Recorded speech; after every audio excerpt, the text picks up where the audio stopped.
Redim, welcome to the Laughing Stoic Buddha universe. My first question for you: does free will exist?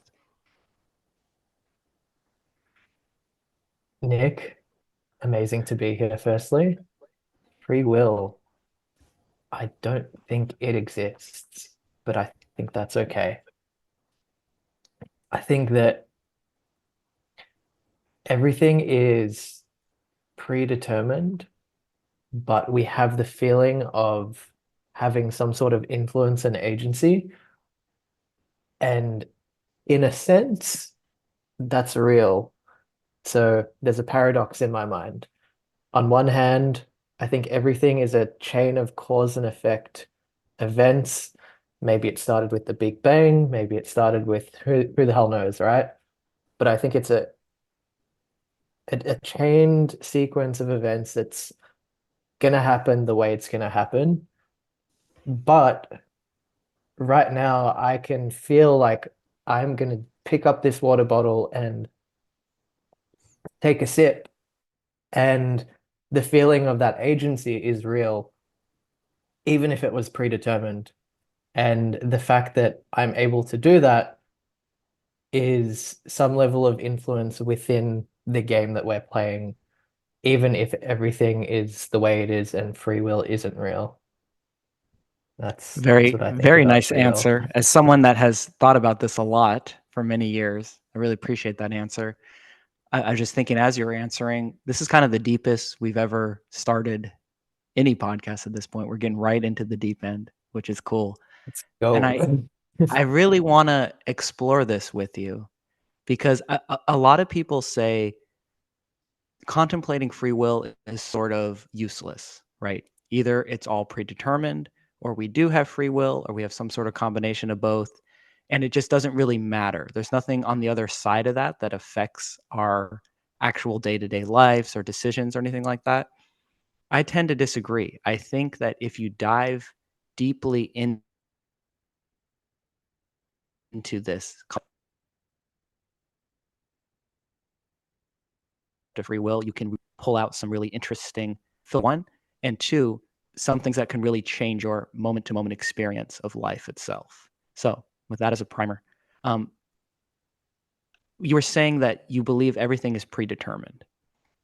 However, we feel like we have agency. We feel like we have some sort of control over what's happening. We're deciding to pick up the water and take a drink. Um, I actually have a different take on it, and I'd like to dive into this with you. We talked about it once on a space together. Predetermined has this in insinuation in it that it was sort of all written already and everything's being played out. And I think that nothing is written already. It's being written as moment to moment reality is unfolding. So, a sort of a poetic way to say it is God is always improvising. The universe is always playing jazz. And nothing is predetermined, but within the infinite possibilities of anything, quantum physics, Schrodinger's cat, is it alive? Is it not? Whatever. We don't know what's going to happen in the next moment, but whatever is in control of that next moment of reality unfolding isn't us. I don't think it's Nick or Redim. And when people are talking about free will, I think they're talking about personal free will. But I think that there's maybe like a divine free will, that there is the one thing, we'll get into non-duality as well for sure. The one thing that's going on, that the energy that all of reality is flowing from, is not in our control, but it's in somebody's control. So that's funny. I actually never thought of that, but divine free will is kind of a cool little term. So, what do you think about the differences there in saying, one, everything's predetermined as if it's already written and we're just playing it out? We have no real agency, but we have a sense of agency, as opposed to there is maybe one agent, and that agent is the creator, the source from which we all come. And this actual illusion of free will is just a personal free will. Nick and Redham don't have free will themselves, but something does. Any thoughts on that? Yeah. Firstly, that's a really cool point because it points out that the word predetermined is coming from the paradigm of time being linear. Mm, And as a meditator, you know that time is not linear. There's only this moment that exists, and it's always this moment. And it's just anicca, constant change, right? mm, Predetermined assumes that it, like you said, it's all been written before. But I agree with you completely. I love you put it beautifully, the jazz of life, right? So my thought on that is that I 100% agree. On the divine free will, that's a really cool concept as well. That did you say that just came up? Like that Yeah, dude, didn't this come is from this is anywhere? this is Dialogos, man. Like right away, Yeah. Dialogos has already blessed us, and people that listen to this podcast regularly know that I bring it up often. But Dialogos is the wisdom that can only be derived through conversation, and you and I have already had a lot of amazing Dialogos um, interactions. We've had a lot of good conversations on Spaces, on X. We've had some one-on-one talks, and a simple way to understand Dialogos is there's a third magical thing that appears when two people get together, right? When two people engage in conversation, there's this sort of third rogue thing that has a mind of its own and almost like a essence of its own, and that third thing is created through good Dialogos, and yeah, something like divine free will, will just sort of pop out of this cool engagement that we're in. So I've been looking forward to this podcast with you for a while because one of my favorite people to talk to. And I know that the Dialogos is going to be on fire and we're going to uncover some more cool things along the way. To that point, I would like for you to share. I've heard it from you a couple times now, but it was really interesting to me that you had a conversation with AI. I don't remember the exact platform on free will itself. Yeah. So if you could take everybody through that, and we'll dive a little bit more into the ideas of free will. Sure. So I recently reread a book that is like one of my favorite personal development books. It on the surface, it seems like a productivity book, like an efficiency book, but if you read it and study it, it's quite spiritual. And the book is Seven Habits of Highly Effective People. Yes, Have great you read book. it? I have, and I'm sure you wouldn't be surprised to know I love the begin with the end in mind habit, Yeah. which I kind of ask a version of that question often, right? Where you imagine yourself at your own funeral. Yeah, great book. Yeah. Great book. And one of the habits is to be proactive. And I was meditating on that. He brings up, I think it's actually derived from Man's Search for Meaning by Viktor Frankl, another great book. Uh, Amazing book. Yes. the space between stimulus and response is where you have free will. And that is where you have the ability to be proactive instead of responding or rather reacting to what life is throwing at you. Between the stimulus and between your response is your choice, and that's the space that holds your free will. And I think it's a beautiful concept. Um, in the back of my mind, though, because I've read Free Will by Sam Harris, I've listened to Sam Harris talk about this. I've meditated for a long time, and I understand that from a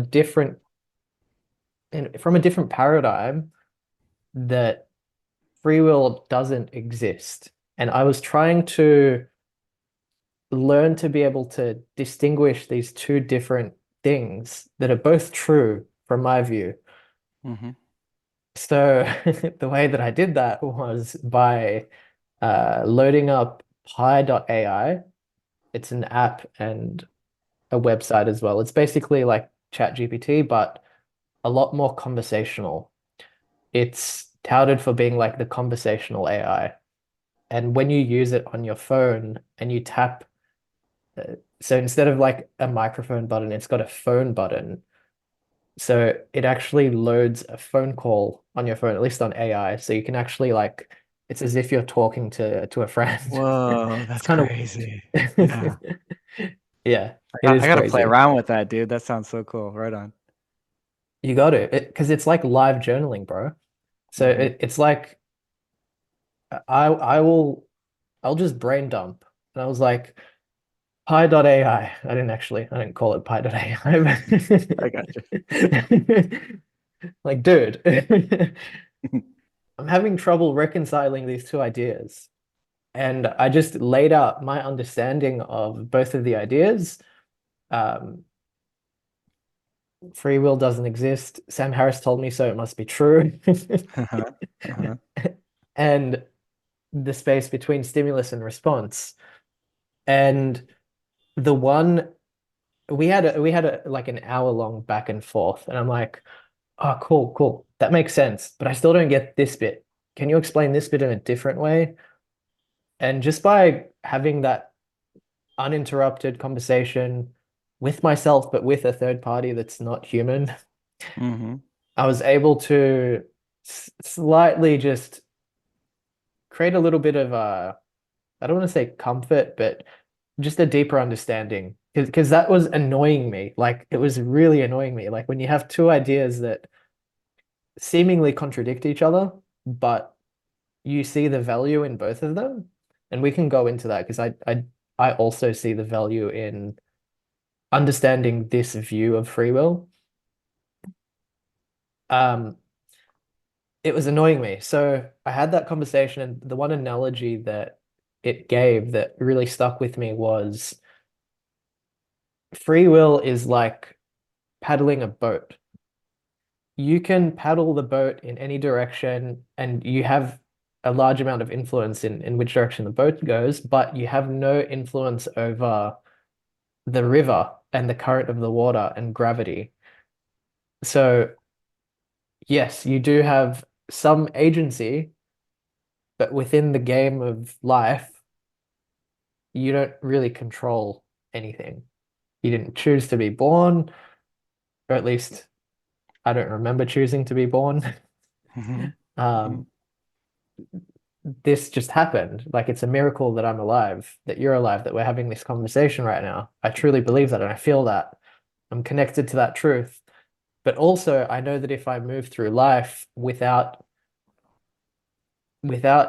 having the understanding that I have this power of being able to make decisions, then that will manifest as well. And you can fall into victim thinking through that. So Yep. these are two really powerful ideas, and I basically just had like an hour-long conversation about it with AI. It was lots of fun. Yeah, that's it's really cool, dude. Another thing I was thinking about, getting back to the divine will, it puts a new frame on religious ideas, and something that my spiritual teacher, Paul Hederman, take a shot, will talk about is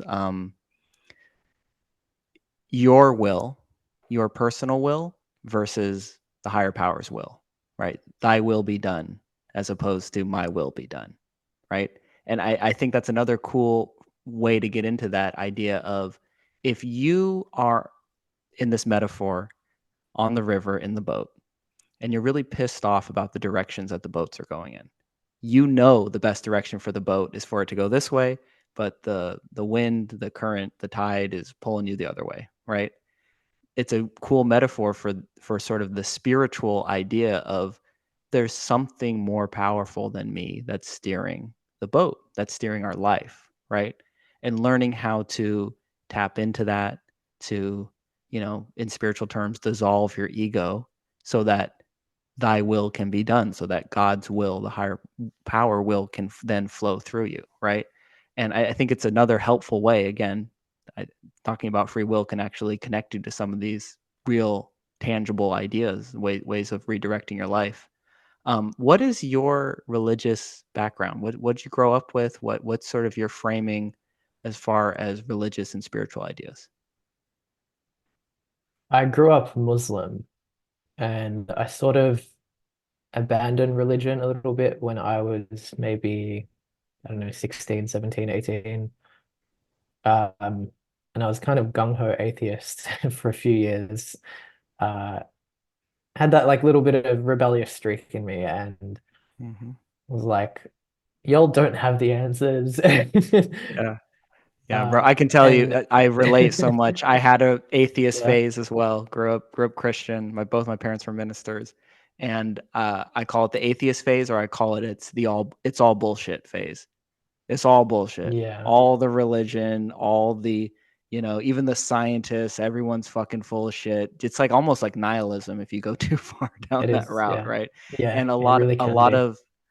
of people that I relate to, their spiritual stories, their journey, through spirituality, have had that phase. Almost nobody like ever lost God along the way. Pretty much everybody does at some point. So I relate to that a lot. So for me, is like 17, 18. Sounds about the same age for you. What was sort of some of your first hints back into accepting the spiritual realm? Well, I kind of quote unquote lost God in finding spirituality. Like I Mm, adopted, I had like problems in life that I wanted to work through. So I was always like a bit of like a truth seeker. Like parents divorced. I didn't have like a particularly rough childhood, but I just always like I didn't feel like a normal kid growing up. So I was always looking to improve and add things to my life. Like I had a feeling of not being good enough. So I was exposed to certain like antidotes to that, like mhm, meditation, personal development, etc., etc.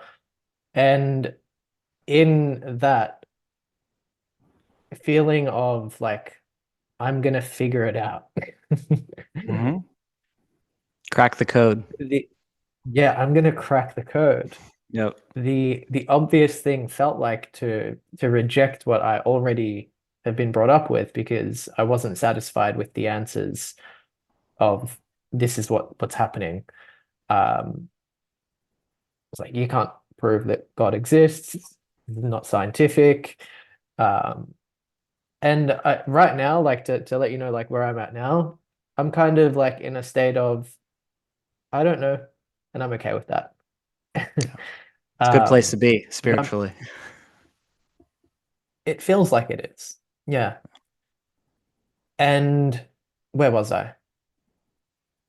Uh, where did I adopt it again? It was realizing that that wasn't serving me, Mm, and that was just it was supposed to be just a phase. So it was really good that I adopted this mentality of I'm going to crack the code. yeah. But in doing that, you figure out really quickly that no one person can crack the code because life is bigger than just you. Yeah. Yeah. So It's a great yeah, realization to that's come to, man. yeah. Yeah. You mentioned meditation a couple of times. I've shared before on this podcast. I started meditating from like a similar place, but almost like an even more desperate place to you of I have to figure this out because I don't have control. I don't have the control that I want over my mind, my emotions, and because I had kids young too. I had my first daughter at 24. It was like if I don't figure this out, not only am I gonna continue to suffer, but I have people counting on me that they're gonna suffer too, right? And it was really out of a place of necessity that drove me to meditate. And it took time, like everything, but slowly over months and months of daily meditation, you get those little hints of like, oh God, I used to, getting back to Viktor Frankl, I used to have the stimulus and I reacted. And, you know, now 9 times out of 10, I pause and I respond. Okay, this is a sign that this is actually working for me. And I've been all in on meditation for almost a decade now. What was your early introduction to meditation like, and what has your meditation practice and journey been like? Man, I wish I remember exactly how I found meditation.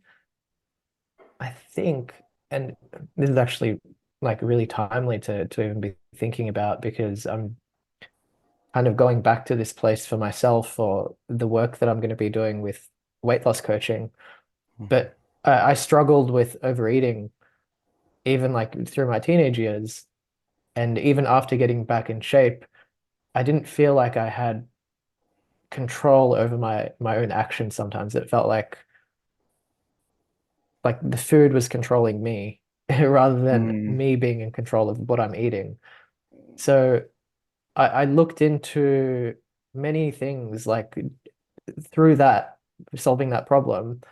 And I think I might have come across meditation on Reddit maybe. And that there was maybe the meditation subreddit, which I used to frequent back then. And it introduced me like to so many different things. And I don't remember the exact order, but what the early stuff was Alan Watts. He has a guided meditation. Yeah. It's called the Art of Meditation. And I still go back and listen to that every now and then. It's a beautiful lecture. Uh, I think that there might be two Alan Watts lectures that I always came back to. Eckhart Tolle, The Power of Now, Mm. beautiful book. Yep. Uh, Sam Harris, Waking Up. I remember, I think this was around the time that that book came out. Another book, 10% Happier by Dan Dan Harris, I Harmon, think his name. Dan Harris. Yeah. Yeah, I remember that because they have the same surname and they were even like doing podcasts together at that stage. Hmm. So these were the ideas that really introduced me to meditation. Um, and then I think maybe after a year or so, maybe a little more than a year of meditating semi-frequently, I've never really been a super consistent meditator. Like maybe the longest stretch of time was maybe the better part of a year. But I've always sort of taken meditation breaks and like just sort of come to it when I need it. Um, but after about a year and a half of meditating like semi-frequently, I did a Vipassana retreat, which is insight meditation. Hmm. And that was a 10-day retreat. And that was like a before and after moment because 10 days of just intensive meditation, like at the age of 19, I think I was. Whoa. Um, it was wild. It That's opened intense, up dude. the I world for think me. I remember you mentioning that before, but I just wasn't in a place to dive deeper into it. I'm super interested, man. I've never done a meditation retreat, a silent retreat. Um, Talk to us about that experience because I've heard reports from people that I'm big into psychedelics, and people that do psychedelics are like, "Oh no, doing a silent meditation treat is way more psychedelic than like 5 grams of mushrooms because it's like longer and you're just there with your mind for such a long time." I know it can be mentally destabilizing for a lot of people. Some people have like episodes and stuff because it's rough to be alone with your mind that long and that much time. So uh, that's interesting. You said it was kind of a before and after moment. What was the Redim that walked in post 5 day Vipassana retreat, and what was the experience like, and what was the Redim that walked out on the other side? I relate it to, funnily enough, I relate it to Arnold Schwarzenegger's experience with transcendental meditation, where he's like back in the 80s. I don't know, I'm not going to do a Arnold Schwarzenegger impression, but he practiced transcendental meditation for I think like a period of 2 years. And he says that the benefits lasted like tenfold. Like he Mm, just from that period of consistency, it spills over into the rest of your life. So to me, it was realizing that because when you do it for 10 days straight, it's just pounding your head against the realization that this is reality, this is reality, this is reality. Pay yeah. attention to No, the nowhere breath. to run, nowhere to hide. Yep. Yeah. So it was knowing that at any moment in time, right now, as I'm talking to you, I can tune into bodily sensations. I can tune into the sensation of breath on my upper lip, just like a deep experiential knowing that this is the only moment, and it always has been, and it always will be. Even when there are long periods of not meditating, that awareness has kind of always been in the back of my head or back of my awareness. Yeah, It's I not in hear my head. you. Like the hum of a refrigerator in the background. Like it's there, you don't hear it, but it's there. And if you look for it, you can hear it if you pay Mm. attention. So that's the before and after. Yeah, that's really cool, dude. I never heard that Arnold Schwarzenegger story. Um, I love it and I relate to it a lot. Something I'll tell people sometimes is when you meditate consistently enough and long enough, you you kind of need it less because you get to the point where you're sort of always meditating. And then really, if I want to be more precise about it, instead of you meditating, you're being meditated, right? It just sort Mm. of becomes your baseline, right? This is the kind of stuff that my teacher again, Paul, will talk about. Is he calls it I like the love that. 51%? Yeah, that's cool, right? He calls it the 51% rule, which is most people feel like they're quote out of the moment. I know I've talked with you about this before. You know, out of the moment 99% of the time, and then by some sort of almost accident or serendipity, they get in the moment. They're doing something they love to do. You know, they're rock climbing or they're cooking or whatever, and then all of a sudden, oh my God, I'm in the moment. Like it just sort of happened to them, right? And I want more of that. And then they go to meditate and they're like, okay, am I in the moment now? I don't know. It's really fucking hard. I can't stop thinking, right? And then you do that enough, you get again little glimpses of like, oh my God, I'm in the moment again, right? And this is because the mind is leading. We still are so identified with the thoughts about past, future, whatever we're daydreaming about, that we believe that's running the show. And then every now and then we sort of out of luck or accident get popped into the moment. If you meditate enough, or there's other ways to get there for sure, but you reach a certain point where you go, wait, no, no, that hum of the refrigerator, like you mentioned, is the baseline. I am always in the moment. And again, another Paul thing, which I love, is you can't actually be out of a moment. That's the illusion. You believe that you're out of the moment because you're daydreaming about the future or you're ruminating on the past, but you're doing that in the moment. It's the only place that you can do it. You can only think about these other things here and now. So it's a shift from being so unconsciously wrapped up in the thoughts that are going on in your mind that you actually believe you're not in the moment anymore, right?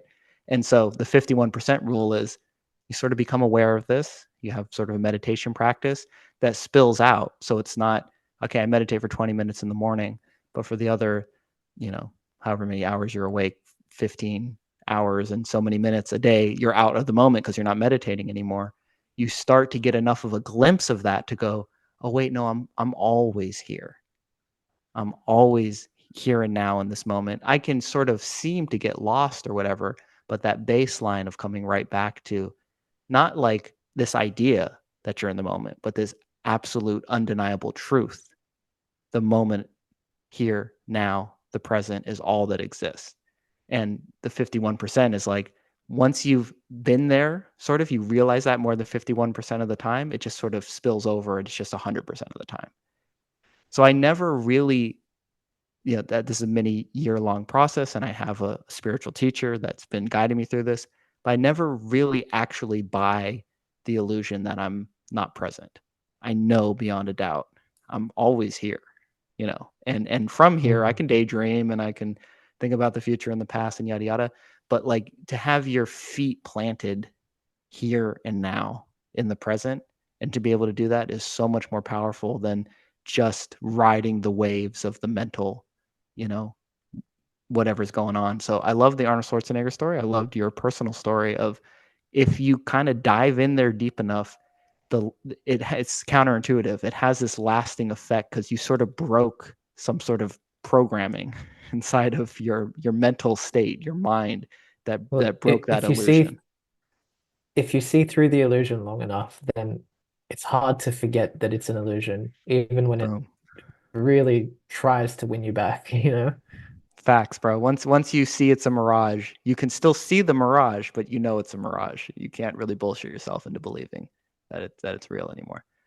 Yeah, love that, dude. Cool, Yeah. man. I've always just liked you from day one. I don't know why, and I didn't know all this background. Like we, we got a lot of similar stuff on the meditation and spiritual side. That's really cool. Um, I'm kind of like selfishly using this as a chance to dive into a bunch of other things that I've never really been able to talk with you about. You've mentioned that music was a big part of your life as well.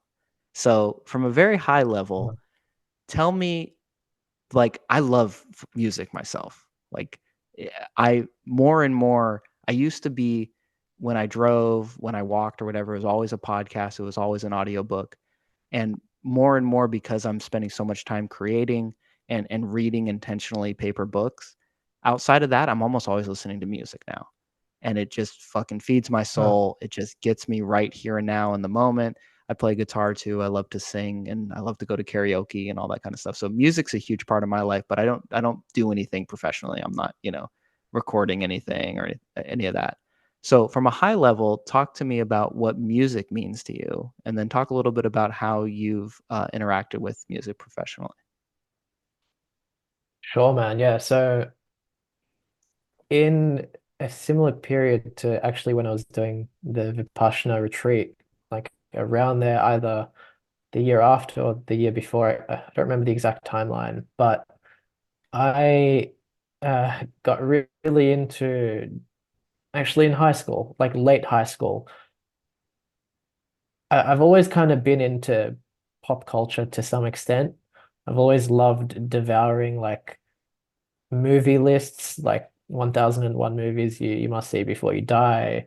Hmm. I haven't made, just for the record, in case anyone's like, oh, Redim's a movie buff. There's so many great movies that I haven't seen.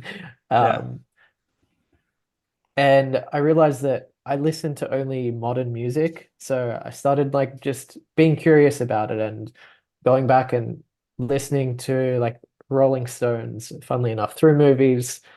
Big Martin Scorsese fan. He puts the song Gimme Shelter in like every movie. Yeah. Yeah. It's a good song. So I kind of had Yeah. that. It's a great song, one of my Yeah. favorites. So I kind of had that as a reference point, and I'm like, all right, let's go back to yesteryear before I was even a thought. Um, just like diving back and like just discovering music. And then I discovered Kanye West, who he's like a very braggadocious personality. And one of the things that he would often tout is that he's like a great producer and he had like great beats that all these rappers wanted, but he wanted to save them for himself. And that sort of exposed me to the idea of music production.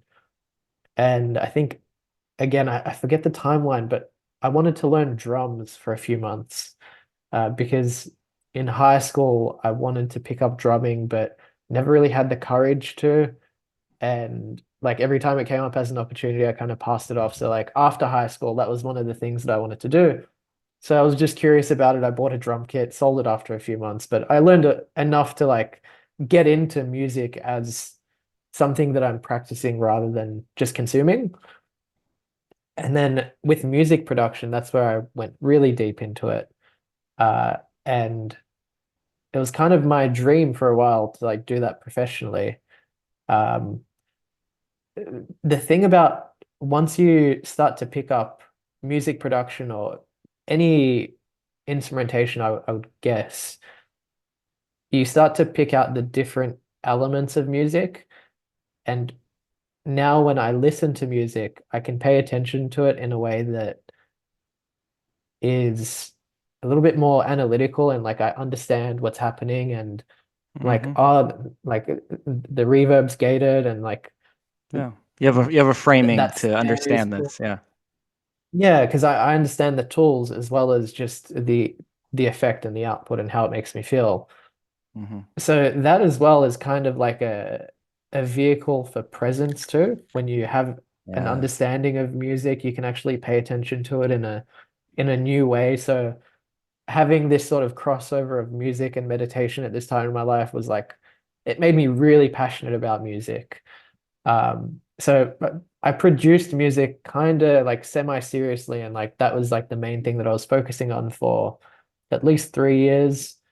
and then less seriously for a few more years after that.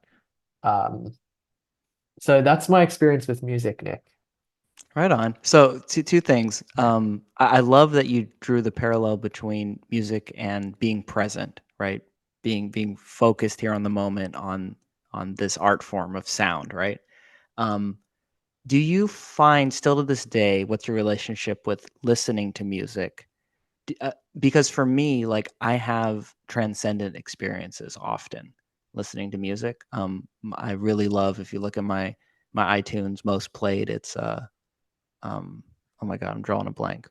He's a Ram Dass guy, Krishna Das, and he plays like kirtan music. Nice. Yeah, and I could just listen to it all day, every day, and sometimes it just kind of relaxes me, and sometimes it's like, holy shit, I'm looking at the face of God, and I'm like bawling and stuff, right? And I can get there with Bob Marley, I can get there with EDM music, like depending on the mood or whatever. And I couldn't before the meditation and the spiritual practice and all that kind of stuff. So it definitely like the music didn't get me there, but once I got there, I'm now able to use music as a gateway to sort of, you know, at its best to the divine, to transcendence, right? Um, do you have anything like that today? Like, do you ever have like, holy shit, I need some music medicine. I'm gonna put my headphones in and listen and jam. Less frequently nowadays. I used to quite a fair bit, where I was using music as like a carrier for presence, because Mm, you can anything can be the object of meditation, yes, like literally anything, any experience, and having it be something that you enjoy and you can pay attention to is really nice. Less so now. I mainly use music just for enjoyment, something to have in the background. It's not a big part of my identity anymore. But one interesting thing that I like to do is this is very autistic of me. I love it. Um, You're in the right I place. have these hell yeah. I have these playlists where any song that even if I hear a song in public that I like, I'll Shazam it and I'll add it to this playlist. And I use after about, I don't know, I go by feel, maybe it's like 2 months of accumulating songs in a playlist. I'll start another one and I number them. And they're like moment photo albums where when Mm, I listen to a playlist that I made 2 years ago, reminds me of what was happening in that time of my life. So it's like a nostalgia nugget. love it. And I always have these new playlists going on. And like any music that I'm listening now, if I listen to it in the future, even maybe like 2 weeks from now, I'm gonna remember potting with Nick, the stuff that Mm, I've been working on recently, any plans that I've got, any people that I'm seeing. It's gonna like remind me, and it's like tying memories to music in a way. bro. That's one weird thing that I like to do. I love that practice, bro. I hope somebody listening to this understands the gem of that because I've done it very haphazardly, just the way I normally do shit in life. Like I'll just be like, I'll maybe create a playlist at a certain time and place, and then I'll forget about it, and then I'll stumble upon it a few years later and go, and then all the memories just come rushing back. Like it's one of the best nostalgia tools imaginable. It's like up there with mom's cooking or Absolutely. grandma's cooking, right? It was just thinking because just today, my girlfriend, who you know about from Mongolia, I'd never heard any Mongolian music before meeting her, obviously. And I remember on our second date, driving her home, and I have my phone and I'm playing, whatever, popular music, The Weekend and stuff like that. And she goes, "Can I play a Mongolian song for you?" And I go, "Hell yeah, let's do it." Right? She pulled something up on YouTube and played this song, and it was fucking amazing. I was like, "Holy shit, Mongolian music's really good. Who'd have thought?" And I've listened to that song more than any other. That very first one, I've heard 100 other Mongolian songs since, and they're all I like, most of them. But that one song from that one moment of this very precious, because he was a little nervous. He was like, "Is he going to be like think I'm weird? Like you're not going to understand any of the words." Played that song. Today I listened to it fucking 5 times, like, and just jammed out to it every time because it transports me right back to that moment of very early on dating her and her sharing, a piece of her culture with me. So that's really cool, man. I love that idea. Nick, I'm so glad that you felt that because these little things that we do in life, like they seem meaningless, but they actually add meaning to life Oh yeah. that you otherwise might not have had that meaning, whether it's a song, whether it is cooking, like the smell of someone's cooking. We have these five senses, and to tie them to memories is like it's a really beautiful thing, man. It is, man. Um, Dude, you it, just gave me like it a little life yeah. hack right here, dude. Yeah, that's beautiful. It's beautiful. I'm sorry, Well, I cut you off. another You have something to thing, say? Yeah. no, you're fine, but like just this way of thinking is kind of what got me out of a dark place a few years ago. Another little like life hack that I like to do is I have maybe a little bit excessive, but I have a collection of colognes as well. This is another Oh thing that yeah, I'm really nerdy smells. about. Hell yes, yes. Smells, right? So when I create memories with people, I have certain smells that I associate with them. And then if I wear that cologne again, it brings up those memories and like it ties because scent memory is actually the strongest type of memory, I believe. So Hmm. that's the biggest nostalgia Yeah, bro. sense, It's right? grandma's That's cooking, why right? Yeah. grandma's cooking. Yeah. Yeah. Little things like this can add meaning to your life and just give you shit to look forward to, bro. So Dude, like, I literally have yeah. goosebumps right now, bro. This is like you're a mad genius. This is good shit. This is I just had like no. ways to feel good in life. Yeah. Like, Well, no, no. Okay, let me say yeah. this because you touched on something that's very important to me, which I don't get into too much in the podcast. Ways to make meaning. I'm super deep. I know Mm, you're familiar with Jordan Peterson, of course, right? yeah. Yeah. So something Jordan Peterson talks about often is that like meaning might actually be one way to think of the fundamental base of reality is we are giving meaning to everything all the time. This is another thing that Paul says often. I think he's quoting A Course in Miracles. He says, we give everything all the meaning that it has. So it's an interesting sentence because there's two absolutes. We give everything all the meaning that it has, which is this is a Buddhist idea, very Eastern Wow. philosophy that, yeah, it's cool, right? This can like kind of Yeah. put you in a psychedelic state. If you look around the room, you see, I see guitar, TV, I see chair. I'm giving it its meaning. I can decide not to label it or give it meaning, and then it's just neutral and empty. But I can't help but fucking give it meaning. And you can get kind of Mm, creative with that. And instead of saying yeah. guitar, just look at the shape of it.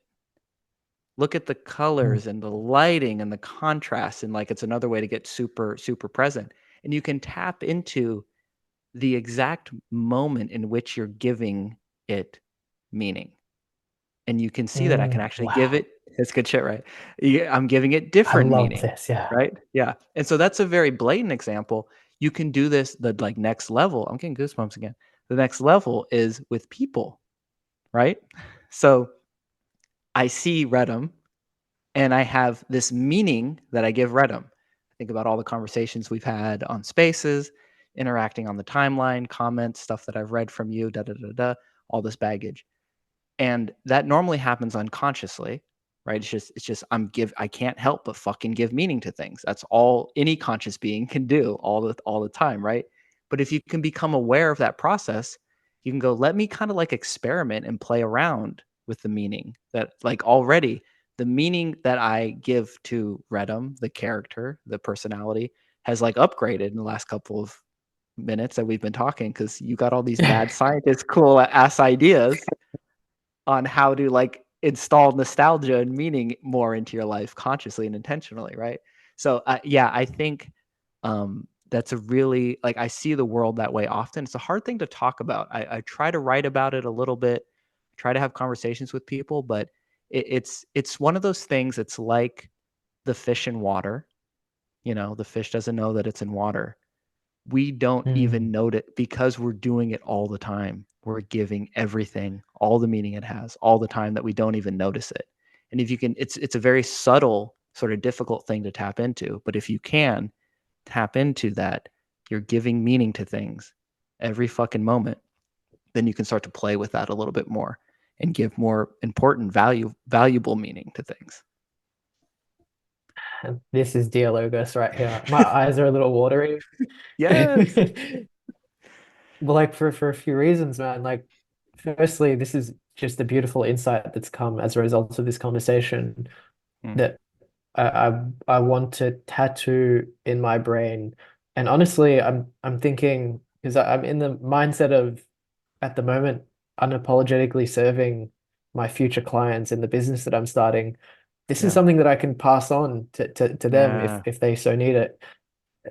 But also it made me think of when you brought up people, because we were only talking about like sensations, music, smells. But with people, I noticed, oh, this is something that this was like a before and after moment that every child has with their parents. Yes, When absolutely. you realize that you've been raised by them and they assign the meaning and you just accept that meaning of this is my parent growing up and everything that it means to you, all the memories and all the feelings, the good and the bad. But then there's a moment where you realize I'm talking to a person. Like you're Yeah. another person. You Like have me.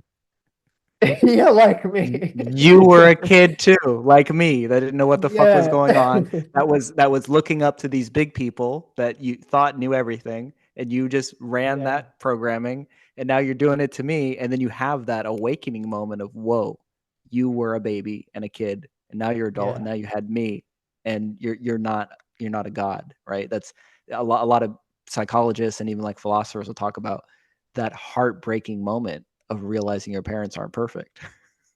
They're fucking people too. Yeah. Yeah. So that's what it reminded me of. That's Yeah. beautiful, bro. I love it. A few more things, just because we're on this. I've brought him up the last couple of podcasts, and I'm glad I have because a few people have told me they've looked this guy up since I've brought it up on the podcast. I just was talking to Chuck today. You know Chuck. He's been on some of our spaces. Do you know about Akira the Dawn? Akira the Dawn. I'm gonna change I your life, do, but bro. I don't. Okay, I I'm gonna send like you some it shit. rings a bell, and I'm thinking maybe I've come across something called Akira the Dawn, but I feel Okay, like I should know it, or I maybe do and forgot. Wait, if talk to it, me. you would know, bro. I'm gonna send you some of his stuff. So he Okay, is a British DJ, and he takes spoken word from people like Alan Watts, Jordan Peterson, I do David know Akira the Goggins. Dawn. Yes. Okay, okay, I'm Yeah. gonna send Yeah. you some of Yeah. my favorite Yeah. stuff Yeah. from him. He has become like the soundtrack of my life for the last couple of years. Like Wow. he just has a song for everything you need, right?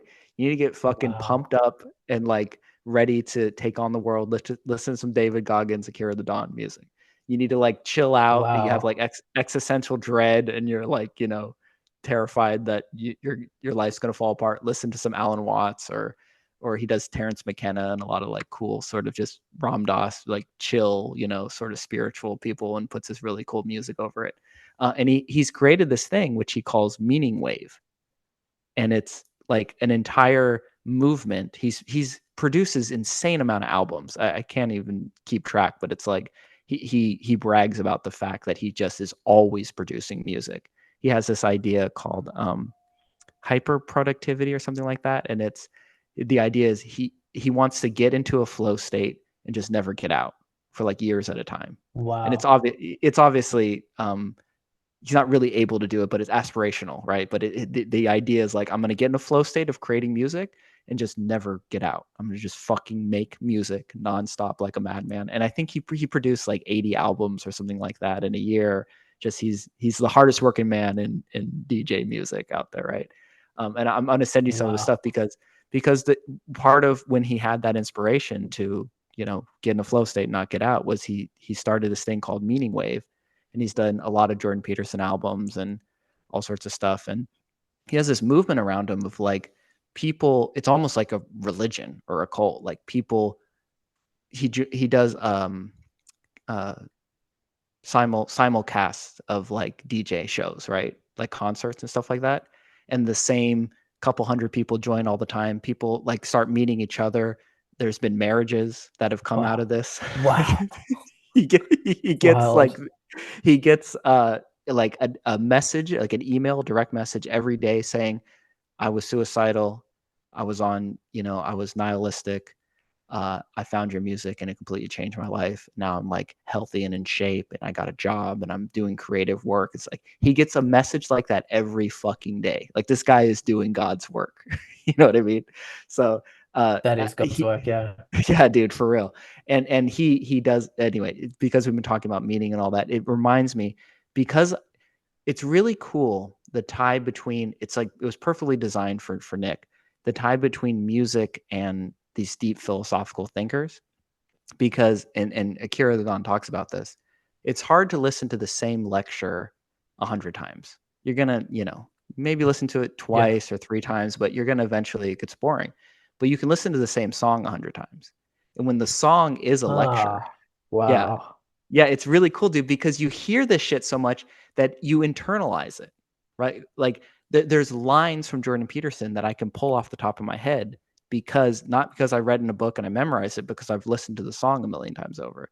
And so one of those lines was coming up for me as we were talking about meaning, which is your Jordan Peterson says on a Cure the Dawn song, you're a creature that has an aim. You have to have an aim. It makes every moment supercharged with meaning. And the Wow. idea of Yeah. yeah, the idea of having a name, this is very Dan Coe talks about this too, have one creative project that you're focused on. Jordan Peterson talks about, aim at the becoming the best at one thing, single-mindedly at one thing and just go all in on it. And that I think is tied back into this very fundamental thing, maybe the most fundamental thing as a human being, which is finding meaning in your life. And I think about that often of like, okay, what is my one direction? It's kind of shifting and changing all the time. For a while, it's sort of been I'm writing to leave something behind for my daughters, right? It's a very powerful and meaningful thing for me. And it does supercharge every moment with meaning. I'm like drenched in meaning, so much so that I can manage to wake up at 5 o'clock in the morning and just write. And I think there's something in this for you. I want to get into a little bit of your weight loss journey and your new direction with coaching people, because if you can tap into, people talk about like finding your why, right? If you find your why, the Nietzsche quote, you can withstand any how. And I think meaning is another ingredient in that. If you find something truly meaningful, I'm not losing weight because I want to look good, maybe that's what it is, or whatever, but I'm losing weight because I want to be around for my children's high school graduation. I want to be healthy enough to be able to play with them. I want to be able to, travel the world and hike these mountains and do like it's actually the meaning behind something that is going to break you out of that procrastination or that self-sabotage and those kinds of things. So all of that's just I'm going to just throw it in there in the DO logos pot. Yeah. And then I'm going to ask you a little bit about what was the meaning that you found to lose. It was 90 pounds, right? A little more, yeah, like A 92, little more than 93, 90. 94. That's So fucking yeah. impressive. I brag about losing 60 pounds. That's fucking very impressive too. 33% more. Uh, what meaning did you find? What why did you find behind finally losing that weight and keeping it off? For me, it wasn't about finding the meaning to lose weight, but it was more about finding the meaning that I was unconsciously attributing to my life that was keeping me stuck Very as nice. old me with the identity that I can't lose the weight. Once you strip that away, you can't help but to lose the weight because my belief is that by default, we are supposed to be healthy. We're supposed to have well-being. There are there's nuances there. We have old machinery in our brains that we have like lizard reptilian instincts to overeat and things like this. But at our core, I believe that well-being is the default, and it's the identity programming that we bring along with us that keeps us away from that. So it was stripping away the meaning, not adding meaning. Yeah, that's beautiful, dude. That's a really nice paradigm shift there. I don't know what's up with my brain today. I'm like drawing a lot of connections. This is a long shot, but it's kind of like the being in the Sure. moment, right? It's like I have to work really hard to get into the moment until you have that realization. No, I'm always present, right? And I only seem to be Yeah. out of the moment at times.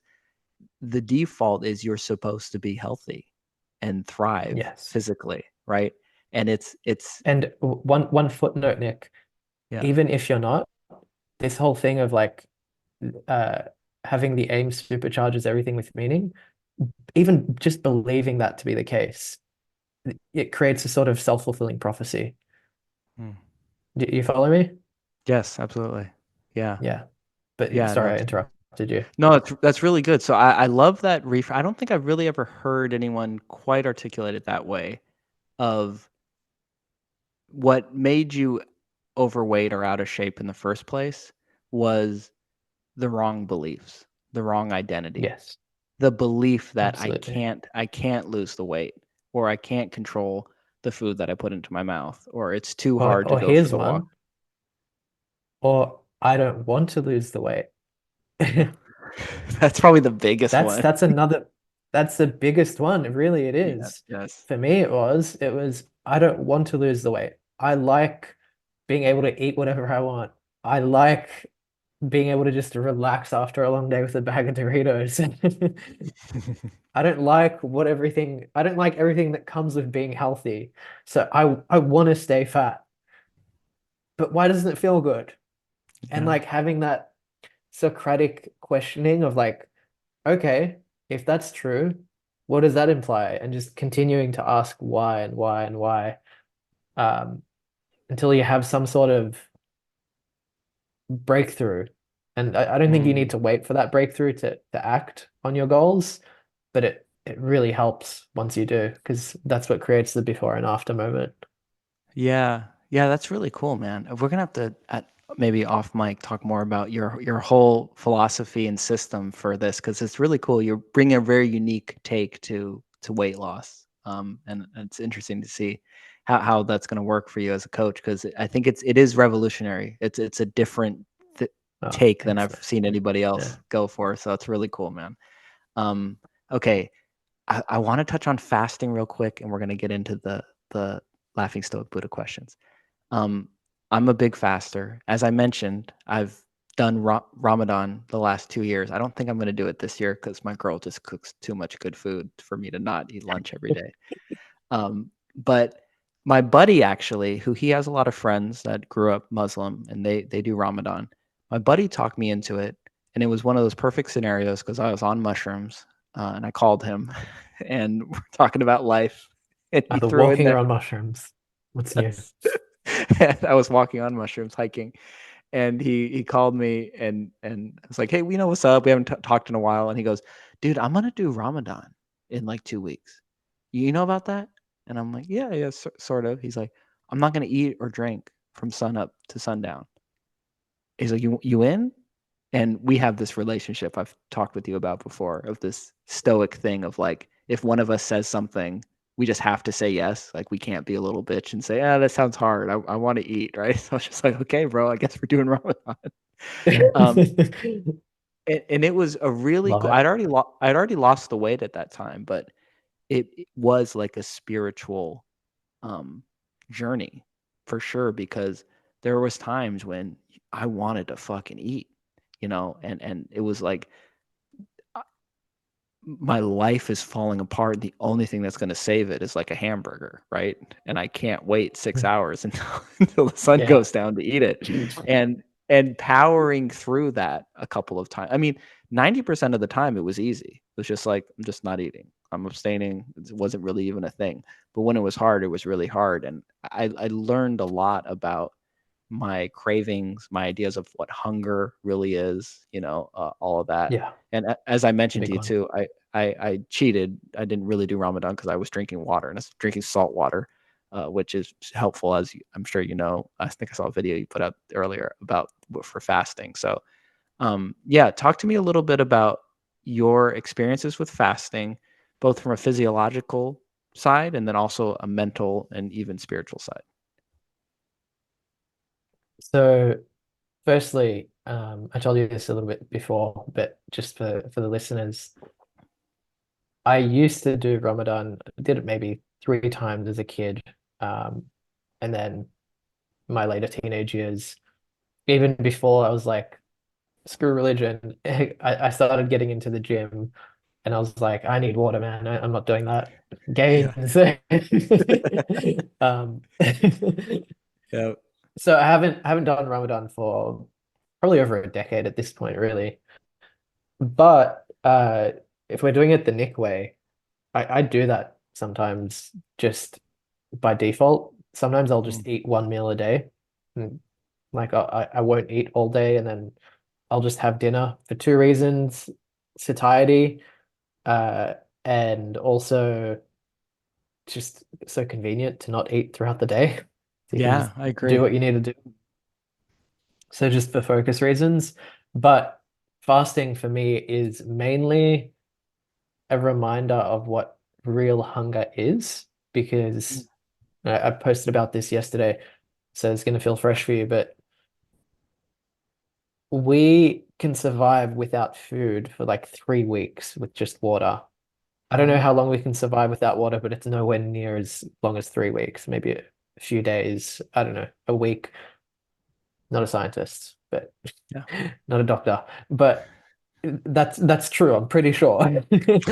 Uh, so by tapping into that, you so the truth that that illuminates is that the thing that we call hunger on a day-to-day basis is actually just a habitual craving for food, Mm. because we feed our bodies every single day.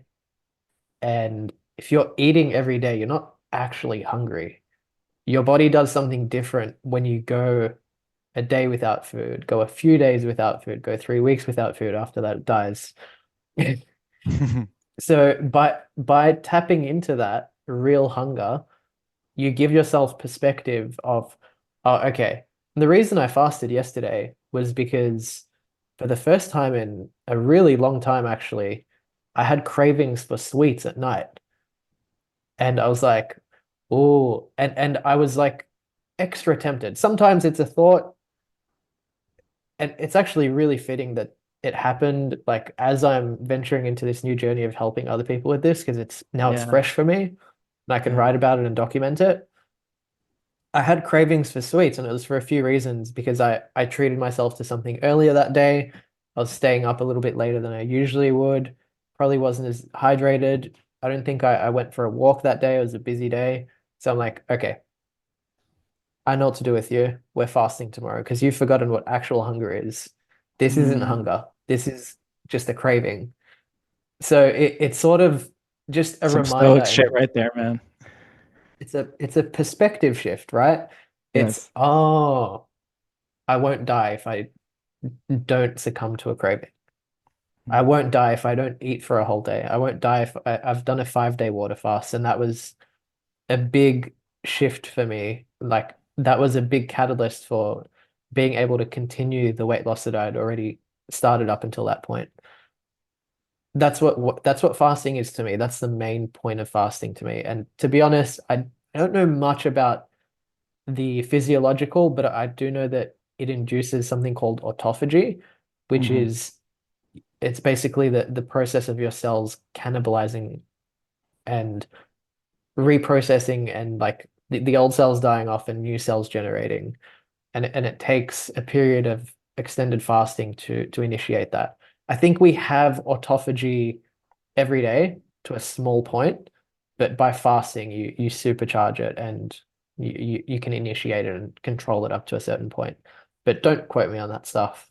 Yeah, and don't quote me, they're definitely not a doctor, but I've heard people talk about when you fast and you do autophagy, this phenomena that people start looking younger, and they think it's because it's Yes, cells dying off. I got fucking carded today when I bought a Zyn, a dude, nicotine Zyn pack, which let's is 18 and go. under, and every fucking time that I hand the ID over, they go 89.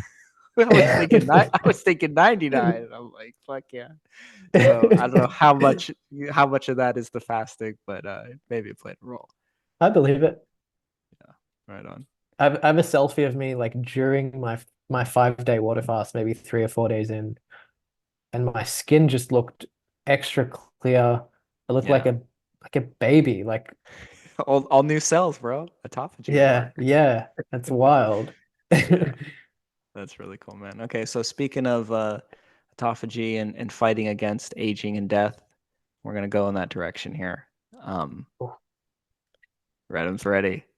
All right, Redim. So I want you to imagine that you are on your deathbed, 100 years old, lived a long life, you're dying of old natural age, and you're looking back over your life.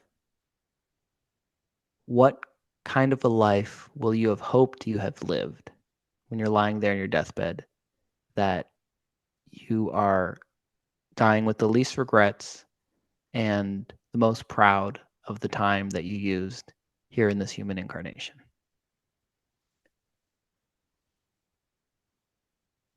It comes down to two things, and it's manifested through the one thought, which is what you said, the least regrets possible. So it, if I'm to be satisfied on my deathbed, I I know that I lived life minimizing regrets, and the antidote of that to me is courage. So Mm, having the courage, or using the courage rather, to do the things that scare you, but you know you should do. I look back and I know should have done that, should have done that. That's regret that I don't want to have on my deathbed. So living life in a way that is consistent with that. And then also on the flip side of that is being able to savor life as well. It's not all about accomplishment. It's also about what's this for? Let's have a bit of fun. I don't know why the hell I'm alive, why we're here. But I'm yes. enjoying talking to you, Nick. I'm enjoying the things that I'm doing. So having a bit of fun as well is part of that. And like, to be specific, family is a big part of that. Mhm. Connections with people. Th Those are like the two biggest ones. Like I want to live a life where I can like have some sort of impact. And it doesn't have to be like big worldly impact, but like create real like familial connections with people, even if it's not a nuclear family, but just to create a sense of family and community. And like that's to me the biggest thing. Mm. Dude, I mean this. I really love that answer because you got to kind of the core from both sides and then you sort of worked it backwards from there. So, talking about minimizing regrets, and I love the frame, write about this often, of having the courage to follow the calling of your soul. And it takes fucking courage because everything in life is gonna make you want to take the easy way out, not take the risk, not go for it, right? And it takes a lot of courage and dedication and just belief in yourself when maybe nobody else believes in you to fucking go for it, to go for what really is calling you. I'm big on the calling. I think everybody has a calling. They have a life's task, something that only they can create, their unique little expression in this world has to create. And if you don't, I think that's the core of the main regret is if you're sitting on your deathbed and you go, fuck, I knew I was supposed to do this thing or make this thing and I didn't do it, and that's what I'm fighting against for sure in this lifetime. I really love that, and then I loved that you started with enjoying your time here, doing things like having good conversations, making connections with people, doing activities that you love, hobbies, whatever it is, exploring the world, eating fucking good food, and all that. Like enjoyment comes first and foremost, because a lot of people will go to family first, but it's like, do you enjoy the time with your family? Do you have a good relationship with your significant other or your Not a kids and your checkbox. Like, yeah, yeah. You really, man. Yeah, it people almost it's like a checkbox. Like when I die, I want to know that I have this big family and like they're provided for. right? And I can kind of leave feeling good about that. But I think a deeper core beyond that is like, did I enjoy the time I had with them? Did they enjoy the time they had with me? And like, was I real and genuine? Was I able to like fully express and like not hold back and open up my heart and really actually connect with people, which again points back to courage, right? So like courage really kind of is the cornerstone of all of this. Like the courage to go for what you know in your soul is calling you that you have to do, and the courage to like be vulnerable and open yourself up to heartbreak to connect with that potential soulmate life partner, to connect with your kids and for them to know that dad fucking loves them unconditionally, and he's there for them no matter what. And I think that I just really love that answer, dude, and I love sort of the overarching theme of courage being the way to get there. Yeah, man. And man, it's like probably the third time on this podcast that my eyes are watering. This is what I do, Just a bro. beautiful This is what I do. conversation, bro. But just a small thing, because I noticed as I was speaking, I had a realization. I was going to say have the courage, but I said use the courage rather, because I believe that we all have the courage already, and it's Mm, a choice to use it. beautiful It's not distinction. something that, yeah, it's not something that you get. It's something that you do. Yeah. There's a Ralph Waldo Emerson quote, to have I think I'm going to butcher the quote. To have to have the power, you must do the thing. To Yep. have the power to do the thing, you must do the thing. Something like that. Hmm. Uh, And to me, that really speaks to me. It's like you have the courage, Yep. but you have to use it, and you have to like that. The point of courage is to act when you feel like you don't have courage, because otherwise, Yes. if it's easy, then it's if there's no resistance, then it's not really courage. That's it. Yeah, courage is, something I say to my daughters, but it works for adults too. Courage doesn't mean you're not afraid. Courage means doing the right thing Yeah. even when you are, right? And that's actual real courage. Really beautiful, man. Wow. Okay, that was an awesome answer. We're gonna roll into the Buddhist side of things, and this is the big question, which we touched on really early on, sort of danced around throughout, and I'm gonna give it to you straight. What is this that we're stuck in here? What's reality? What's going on?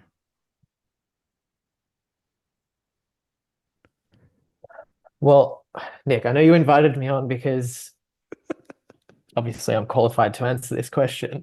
Of course, you're You the and only one, everyone. bro. So, We need the answers, man. and I'm gonna tell you, Nick. I'm gonna tell you, Nick, this is all your dream. I We knew are it, living bro. in I'm not Nick's fucking dream right surprised. now. Dude, when Duncan Trussell came on this podcast, I was already convinced. I knew I'm just fucking dreaming. It's all simulation. I'm a projection of your mind. Knew it. I'm the one guy Um, who's not surprised. I'm, I'm confirmed. Yes. I knew it was all true. Thanks got so much. It's him. it's the Truman Show, bro. Like finally. No, man, what a question. Seriously. You, I'm a fan of your podcast. You know this. I love listening to your podcast. I've binged quite a few episodes, not quite finished yet. Um, and it's an honor to be on. So I knew that this question was coming up, and I jokingly told you, all right, because we had to postpone this, and I jokingly said, well, hell yeah, it gives me another week. I think that's enough time to figure out the answer to what the hell is happening here. Bro, you had a week, man. You had a week. We have Yeah, I no had a excuses. week. I had a week.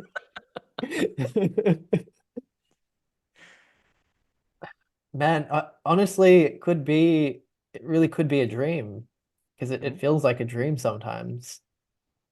There are instances of waking life that have that dreamlike quality. 100%. Could be a simulation, could be exactly as the Bible says, but unfortunately, I couldn't figure it out in just a week. Hey, bro. You gave it a shot. You know, I like that you Yeah. said it could all be a dream. That's something again Paul will say often is he'll say this is dreaming. So his answer to the question, what is this? What's going on? He says it's dreaming, and it's very much tied into the idea that we're giving everything all the meaning it has. So there there's the dream state where we believe that, we're conscious agents having projecting this imaginary simulation of a dream, right? And when we wake up from the dream, we go, "Oh, it wasn't real. It was all just my mind creating it," right? We talked about this actually on one of my spaces the other day. The idea of, I think it's idealism, which is that consciousness is actually primary, instead of what sort of most people intuitively believe is that material reality is the baseline, right? There's physical things, and then physical things magically became conscious, became aware. Mm. There's the idea Spiritual beings of having a human experience. Yes, yeah, and there's the other way around. It's a great way of framing it is that no, actually consciousness is primary, and physical reality, human beings and everything that you see is actually made of consciousness. And language can't really get it because you could say it's like made of the material of consciousness, but it's immaterial. But sort of like that is Mm. the foundation of reality. And if that is the foundation of reality, then a great way to say it is it's dreaming. This is all neutral data that's swirling around. And what sort of brings it together in a coherent way is the meaning that consciousness is giving it moment to moment. Mm. That was pretty cool. Yeah, Uh, that is cool. Dialogos. Another dialogos. Well, the, the the thing about this question is it gets you thinking about all the different possibilities, and then I don't know, my mind goes to Schrodinger's life. Yep. Maybe they're all happening. Mm-hmm. Maybe until we open that box and we're able to find out, maybe we are living in a parallel reality that things are happening one way, and there are infinite other possibilities that are also all true. I can't remember where I heard a really cool one, really cool. I didn't think it was a theory, but I think it was just an exploration of thinking.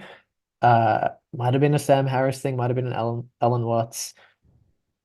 Imagine everything that we deem to be our reality, the universe, world, consciousness, life, just one tiny cell in a cup of coffee. That that one cell, you can just swallow it down like that. Yep. And like that's a whole thing of life Yeah. just in that one little speck of coffee that you're swallowing. And every little molecule, every little atom might contain a whole life in and of itself. And it could all be happening. This is very trippy thinking right now, but It is, but you've it got me fucking makes going. sense to me. It makes sense to me. Just on another level, like I don't know when it Yeah. happened. Well, at one point, I remember. I think I was a little kid talking about space and the universe, right? And Oh, thinking yeah. about, This is another thi- one. right? Thinking about, you know where I'm going with this. Thinking Yeah. about when the universe ends, right? So there's like the Oh, universe. It's like a basketball, right? The universe goes on for we can't even fucking wrap our brains around it. We can't even wrap our brains around our galaxy, let alone the trillions of galaxies out there. But when the universe ends, what's on the other side? And I remember watching this. Yeah, dude, let that sink in. I remember watching this Neil deGrasse Tyson. I remember watching this Neil deGrasse Tyson. He did wait, this this real quick. How old were you when you were thinking this? probably 8, something like that. Yeah, This respect. I was destined, bro. I was destined to be a You put fucking. LSD in your coffee anyway. What did Neil deGrasse Tyson have to say? Why were you No, he drinking had. coffee at 8 years old? I probably was. My mom was a coffee addict. Um, there's this visual that he has. I think it's on the Cosmos. The Cosmos, the name of the show. The first episode, he has this visual of showing the universe as kind of like this little bubble, and the idea of when you hit the end of the universe, that there's just all these other bubbles, all these other universes floating around it at the same time, and that goes on for infinity too. So even if you subscribe to the materialistic framework, why would it ever end? Why would this be the only universe? Mm, Probabilistically, there should be more than one universe, probably an yep. insane amount, an infinite amount, right? So just on like every which case, like the idea of all of life and all of existence and even time, we can get into the fourth dimension stuff, and even time just being a little speck on, somebody's coffee and some other bigger galaxy and about to take a drink of us. Like, yeah, dude, it just humbles the fuck out of me to imagine that. You know what I mean? To just think that we have no idea how really insanely small we are. Yeah, it is humbling. It It's is. wild. It's wild to It's think a good. about. I relate It's a. to, I was gonna say I relate to you in that I was making fun, but I was also a kid that had weird ideas like this. I don't know why I was thinking these things, but I remember sometimes when I was sick, I would have I'd have this like blanket that was really fluffy. You know those blankets where like if you do this and then you can like kind of draw in it and like make the pattern go one way and some of it goes the other. I don't know Yeah, if I'm I making do. sense, but No, I'm no, no. kind I of know that exact drawing blanket. on, Yes. yeah. And I had one of those blankets and I don't know why, but like when you're sick, you kind of like feverish and I would like kind of pinch it and I would feel like oh, this is like the whole world, like all of existence is kind of like at my fingertips right now. And I'd have this like Mm. weird sensation of this is like an 8-year-old tripping type of thing. Yeah. I don't know what it meant, but it felt like I'm small. Like Mm. the world is big. Mm-hmm. I feel it. Yeah, I'm Yeah, having you kind of trouble imagine. articulating 8-year-old me, So but the way I'm that seeing it is 8-year-old Redim, like he's some sort of huge Titan god, and he's playing with the blanket and imagining like the world is one little speck on that blanket. That's how I was there with you the whole time, yeah, bro. But that's the way my brain works yeah, now. I'm glad. We're on I the can same hang wavelength, Nick. I can hang with that guy. So all right, man. Okay, so because we got very deep, crazy, crazy deep there, maybe the deepest ever in the LSB Too deep. podcast. Yes. um, Not too we're deep, gonna but almost. we're gonna uh we're gonna finish off with we've been laughing throughout, but with some more laughs. Redham, can you think of a time that you've laughed really, really hard, tears falling down your face, abs getting sore? What comes to mind? I have trouble remembering these things, so I'm going to give you this is not like the hardest laugh, but it's a recent example of a really hard laugh.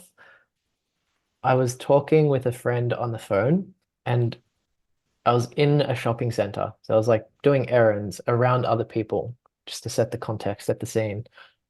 And I can't remember how it came up in conversation, but we were talking about body image. We were talking about like different therapy modalities. And I was like, have you ever heard of Reiki? And I was having trouble remembering what Reiki was, and I don't think my friend knew either. So I was describing it. I was like, it's kind of like massage, and they like I don't know if they touch you, but they're kind of moving energy through you.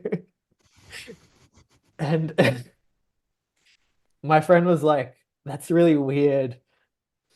And I thought they were just being a bit overkill, like, you're weird, like, are you okay? And I'm like, all right, you're being silly. And the conversation moved past there. And Okay. then I was like, wait, a couple minutes later, what were you thinking? Like, why was that so weird to you? Do you have a thing against like weird modalities? Just a weird type of massage. Like, why was that so weird? And they were like, as they were about to start speaking, I'm like, oh my God, what did you think I said? And they thought I was saying rapey. I somehow knew that was the punchline. I don't know how as soon as you said it. It might be your accent, bro. Just to their defense, it might be their accent. It might be. Yeah, it was an American person that I was speaking to. I'm so glad you So circled back to explain. Well, his that was hilarious in and of itself, figuring out, oh, you thought I was saying rapey, but then Yes. like connecting it to they're kind of touching you, but not really touching you, and they're just moving energy through. Oh yeah, it all in a whole new context. Yeah, that was, and I was in public as well, so I'm the type of person where if it's inappropriate to laugh, it's even funnier to me. Oh, of course. So I was trying to hold in my laughter Yep. and just like going back and like, oh yeah, I can understand why you thought this was a cry for help. That's awesome. But I'm okay. I was talking about Reiki, not rapey.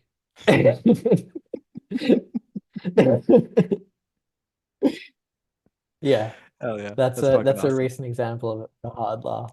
That's right up my alley, dude. I could imagine myself having the same conversation and laughing fucking hysterically. You can, Yes, yes, yeah, that's on brand for me and my humor for sure.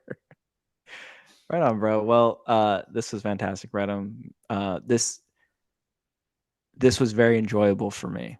Sometimes these podcasts are kind of an interview. It feels a little bit like a job. This didn't feel like one. This was really just fun. I kind of even forgot that we were recording, because it just was a really cool conversation. And I am walking away with this with like actual actionable things that I'm going to start doing, like the playlist and the colognes and all those, oh hell yeah, and and then more, just my proclivity, even cooler, like a new context on ways to think about these deeply philosophical ideas, both very practical with the way that I'm going to live my life, your thoughts around courage, and then more metaphysical on meaning and identity and so much cool stuff that we touched on. So enjoyed the hell out of this.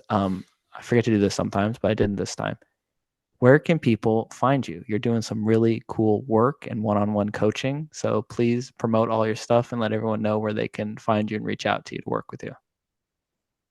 yeah, man. I'm on Twitter at Redim Ameti, Redim Ameti.